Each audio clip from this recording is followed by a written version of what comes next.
সকাল সকাল আমি স্নান করে চলে এসেছি, চুলটাও আমার শুকিয়ে গেছে আর আমি এখন হব রেডি। তো চলো, এই দেখো আমি রেডি হয়ে এসেছি। আমাকে এই ড্রেসটা পরে কেমন লাগছে অবশ্যই জানিও কিন্তু। আর দেখো রেডি হতে না হতেই চলে এসেছে ডাকতে। আমরা অ্যাকচুয়ালি 3জন মিলে যাব এখন পুজো দিতে। আজ যেহেতু রামনবমী, সেই উপলক্ষে হনুমানজি মন্দিরে পুজো দিতে যাবো। তো চলো, হাসি মজা করতে করতে বেরিয়ে পড়েছে। আর এত পরিমাণে গরম পড়েছে যে ছাতা না নিলেই নয়, কিন্তু ছাতা বন্ধ করতে গিয়ে বোনটার মাথায় একটু লেগে গেল। আমিও বসে পড়লাম টোটোতে। এবার চলো যাওয়া যাক। তো বেরিয়ে পড়লাম টোটো করে আমরা মন্দিরে। আমাদের বেরোতে বেরোতে অনেকটাই লেট হয়ে গেছে, প্রায় 10:30টার উপরে বাজছে। আর হ্যাঁ, আমার বাড়ি কিন্তু বর্ধমান জেলায়। তো তোমরা কোথা থেকে কে ভিডিওটা আমার দেখছো অবশ্যই কমেন্ট করে জানিও কিন্তু। আর আমরা টোটোতে চাপার পর থেকে একটা মুহূর্তের জন্য কিন্তু চুপ করে বসেছিলাম না।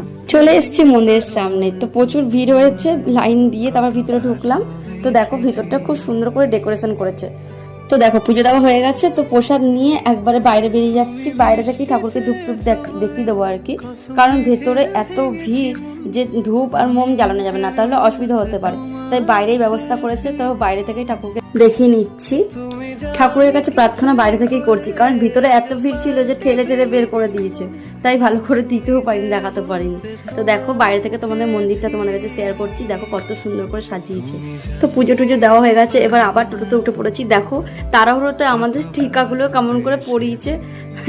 আমাকে তো একবারই লেফটে দিয়েছে, তাও এই বোনগুলোকে ঠিক করে পরিয়েছে। এটা হলো আমাদের সকালের পুজো। তো এখান থেকে আবার এক জায়গায় যাবো, তবে বাড়ি যাবো, রেস্ট নেবো, তারপর যাবো। আর সেই ভিডিওটা তোমাদের কাছে খুব তাড়াতাড়ি শেয়ার করার চেষ্টা করবো। তো দেখো আমরা টোটো থেকে নেমে গেছি বাড়ি যাওয়ার উদ্দেশ্যে। তো বাড়ি যেতে না যেতেই দেখো ওদের বাড়িতে একটা কুকুর আছে, পুষ্য কুকুর। এত মানে কিউট, কি বলবো, দেশি কুকুর।